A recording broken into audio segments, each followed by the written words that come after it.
Autumn 2002. The small town of Bloomsburg, Pennsylvania, was at its most beautiful that year.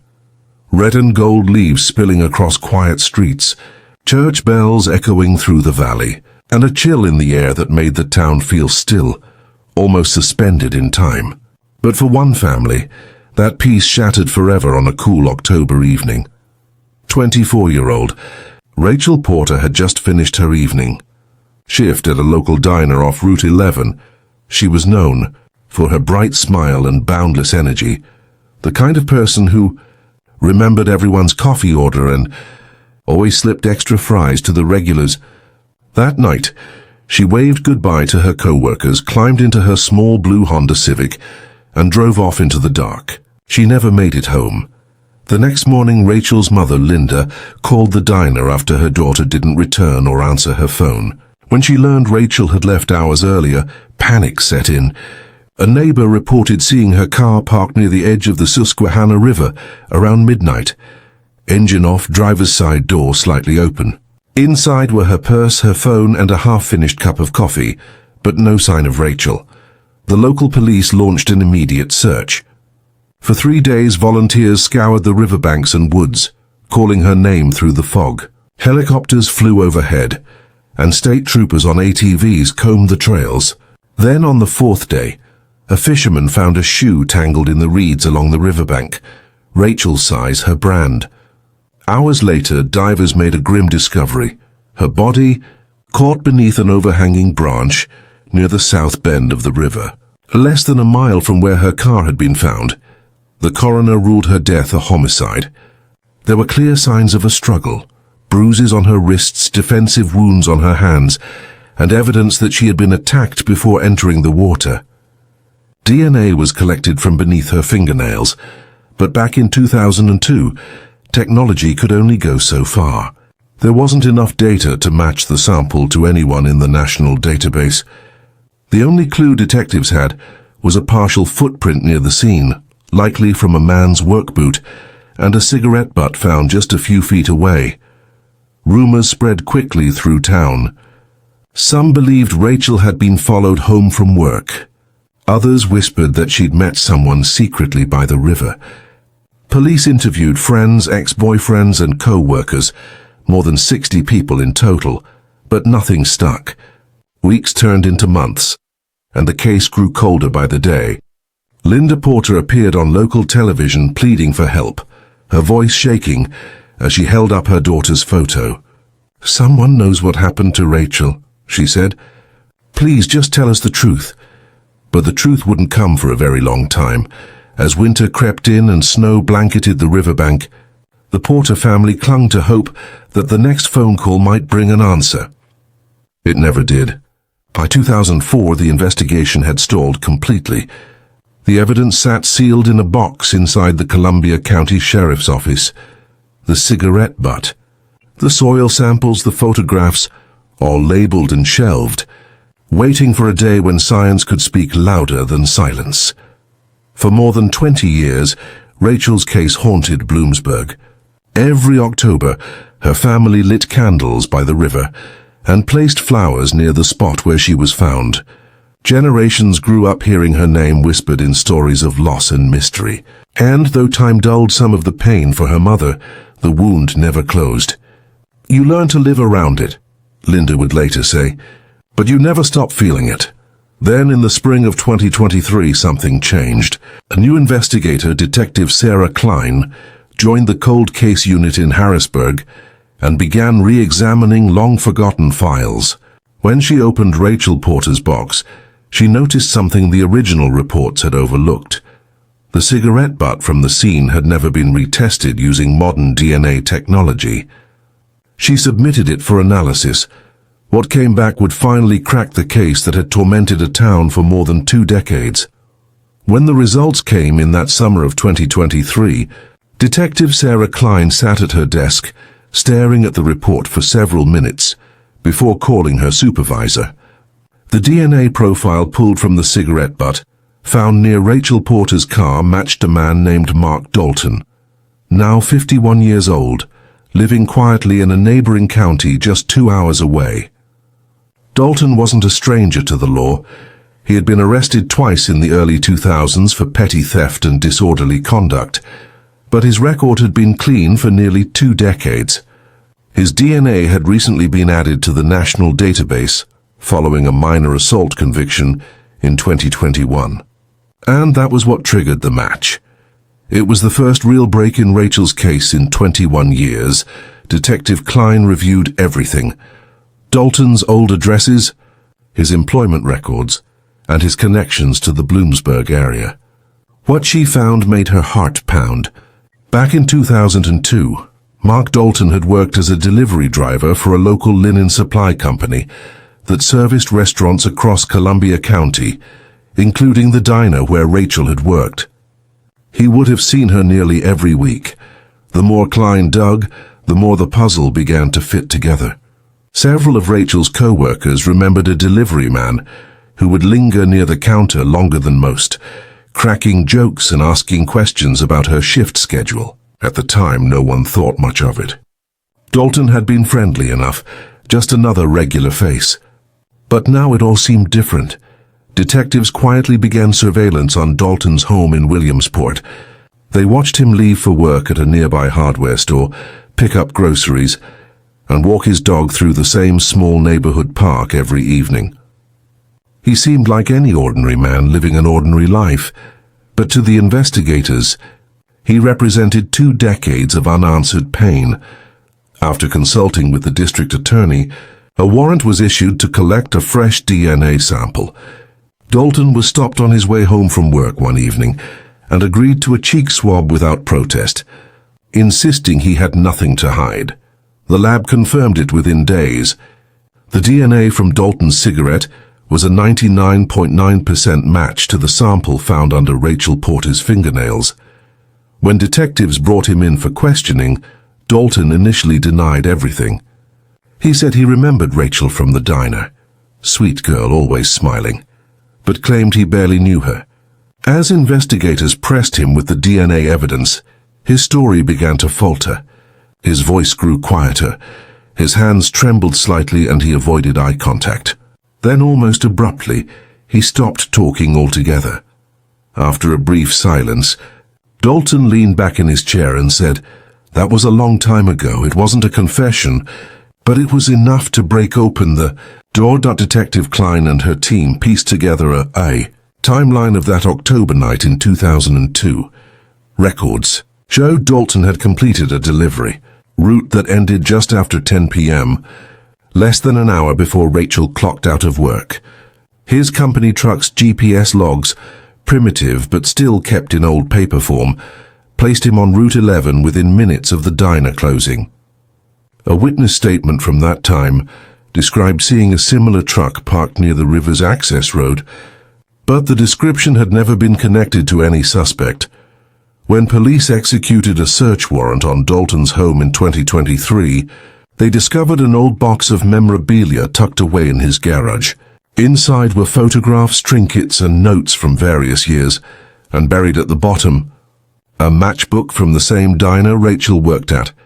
It was small, but to investigators it was chilling.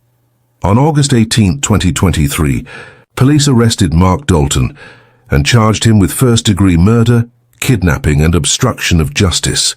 The news spread across Bloomsburg like wildfire. For the Porter family, who had waited more than 20 years for a single answer, the arrest brought both shock and relief. When reporters gathered outside the family home that evening, Linda Porter spoke softly but firmly. "I prayed for this day, but I never thought it would come." Rachel finally has her voice back.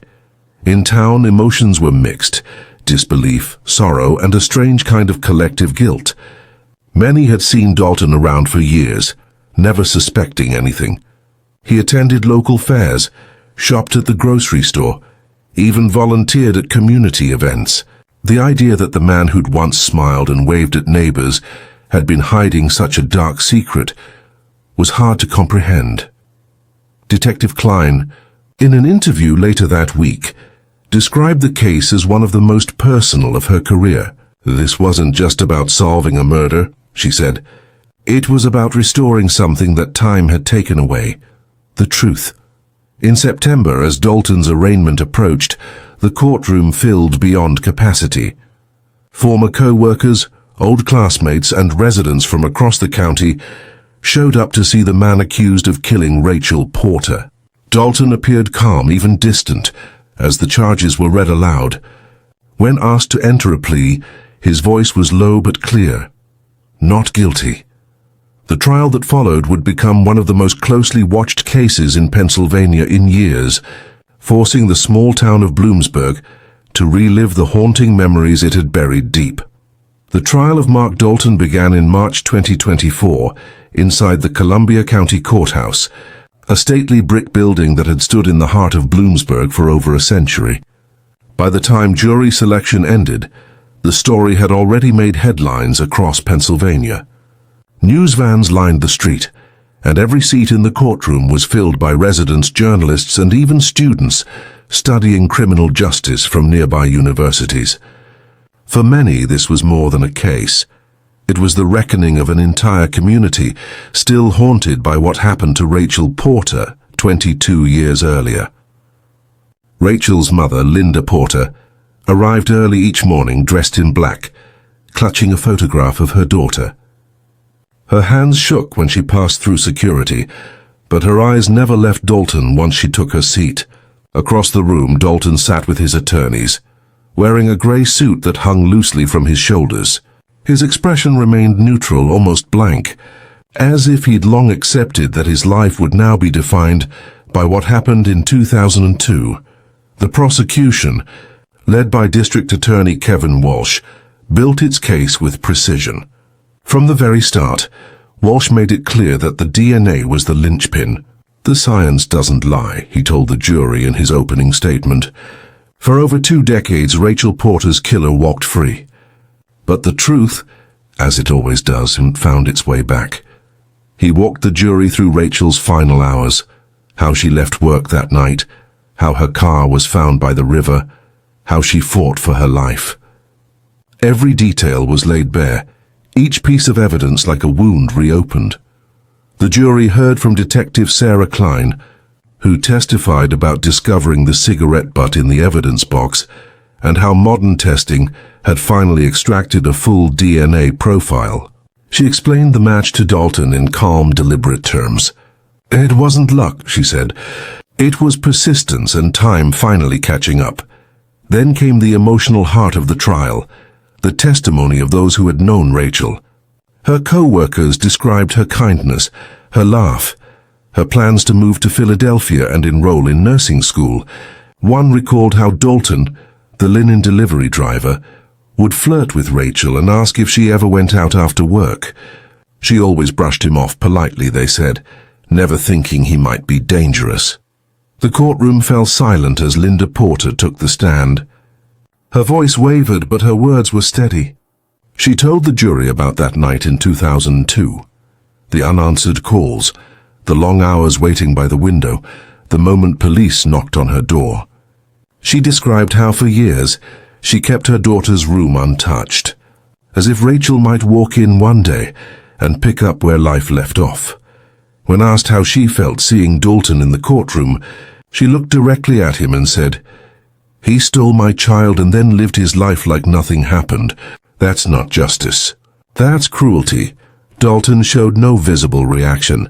He sat still, staring at the table in front of him, hands clasped tightly. The defense tried to cast doubt on the reliability of the evidence. Dalton's attorney argued that the cigarette could have been left at the scene days earlier, that there was no direct witness placing him with Rachel that night. They questioned the chain of custody of the evidence, the handling of the DNA, even the accuracy of the lab testing. But the prosecution's experts dismantled those arguments one by one, explaining how advancements in forensic science left no room for doubt. One moment stood out above all others. During cross-examination, the prosecutor displayed a photograph of Rachel's car, door open, keys still in the ignition, and asked Dalton to look at it. For a brief second, something flickered across his face. His jaw tightened. He glanced away. It was the first visible crack in his otherwise controlled demeanor. As the days turned into weeks, the trial consumed the town.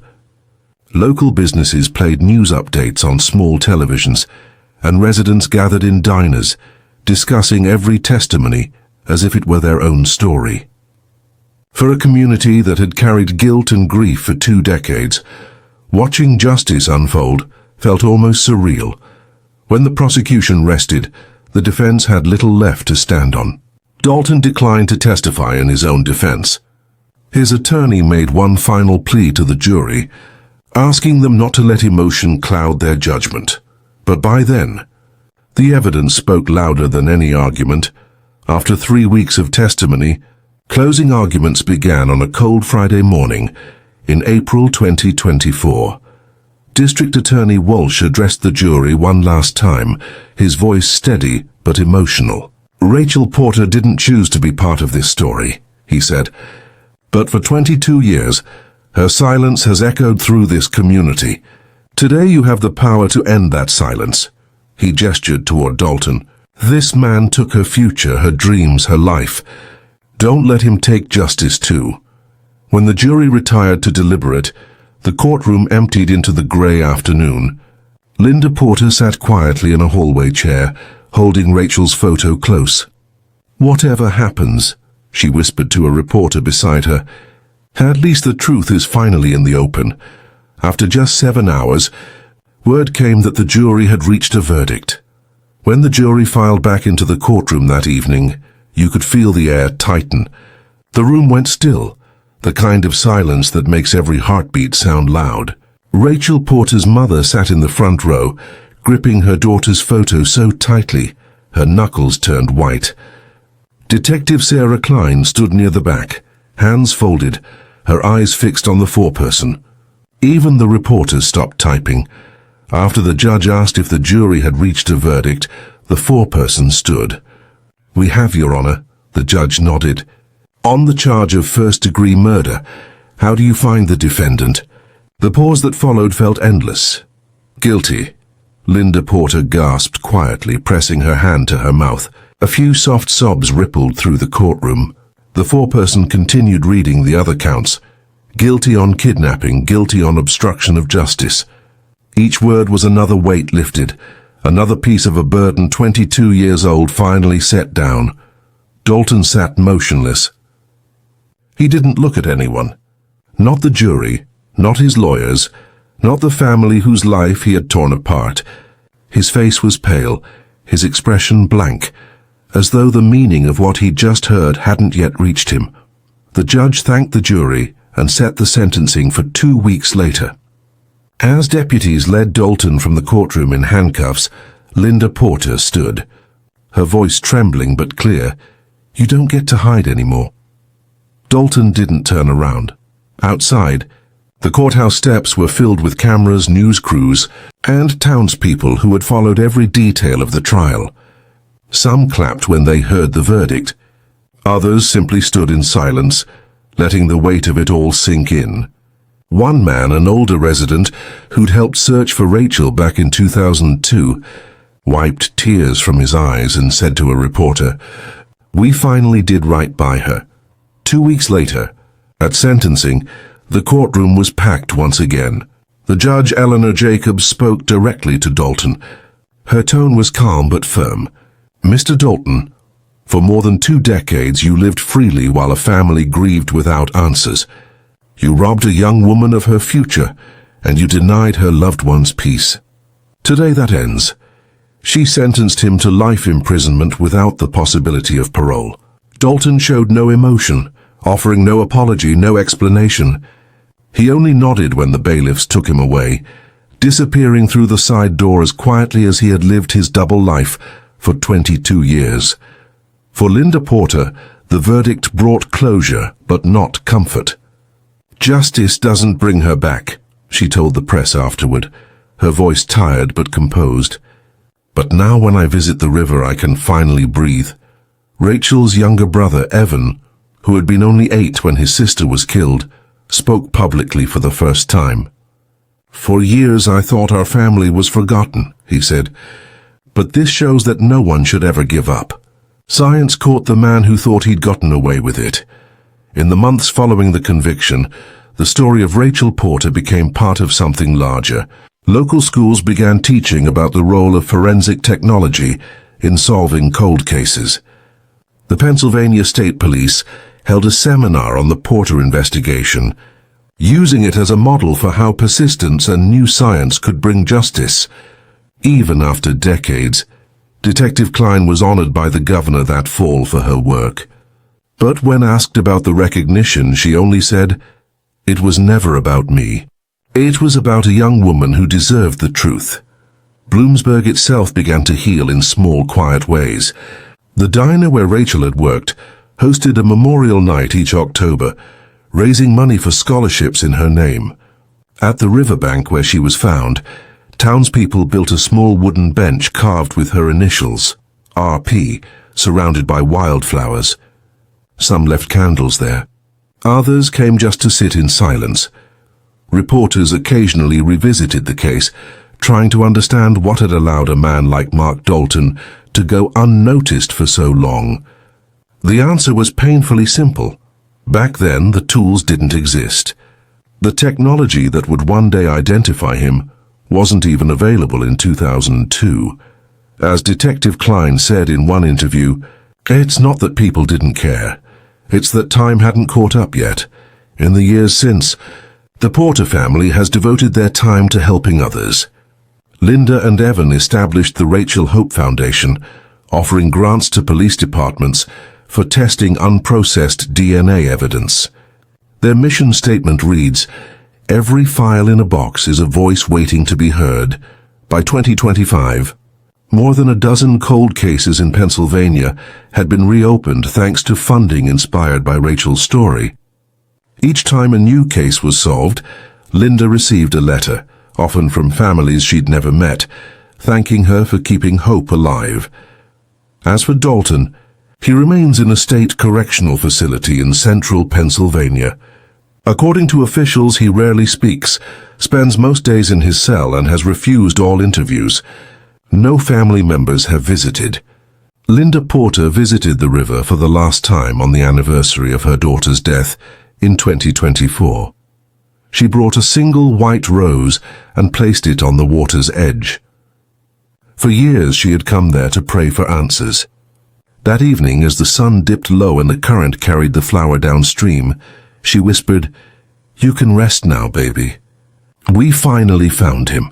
And with that she turned away, walking slowly toward the quiet town that had waited more than 2 decades to see the truth finally surface. By the spring of 2026, nearly a year after the conviction, the ripples of the Rachel Porter case were still being felt far beyond the small town of Bloomsburg. What had started as one family's nightmare had quietly reshaped how Pennsylvania approached its forgotten cold cases. The Pennsylvania Bureau of Investigation, inspired by the Porter outcome, launched the Second Look Initiative, a statewide review of violent crimes with untested forensic evidence from before. 2010, funding for the program came in, part from public donations and grants tied to the Rachel Hope Foundation.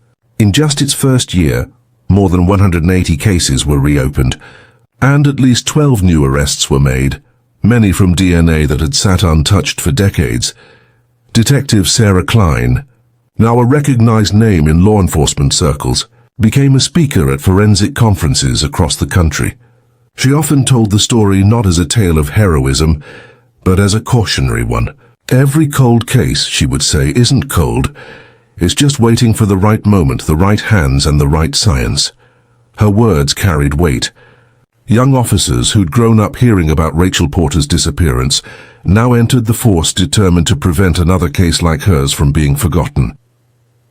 Back in Bloomsburg, the Porter family continued their quiet work.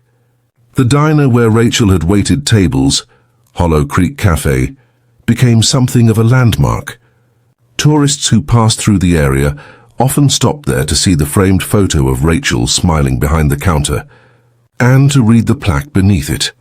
In memory of Rachel Porter, whose story taught us that time does not erase truth. Every October, the town still held the Light for Rachel vigil, gathering by the riverbank where she was found. What had once been a place of sorrow now felt peaceful. The bench bearing her initials stood surrounded by fresh flowers, candles flickering softly as people shared stories, not just about Rachel, but about other victims whose names they refused to let fade.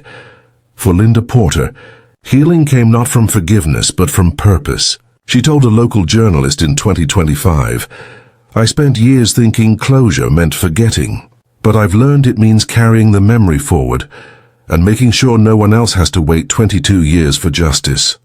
When asked if she ever thought about Mark Dalton, she paused for a long moment. Then she said quietly, "Not anymore. He's where he belongs. My daughter's the one who gets remembered and not him." By 2026, even as technology continued to evolve, new DNA amplification methods, faster genealogy matching, the heart of Rachel's story remained the same: patience, persistence, and the refusal to let time bury the truth.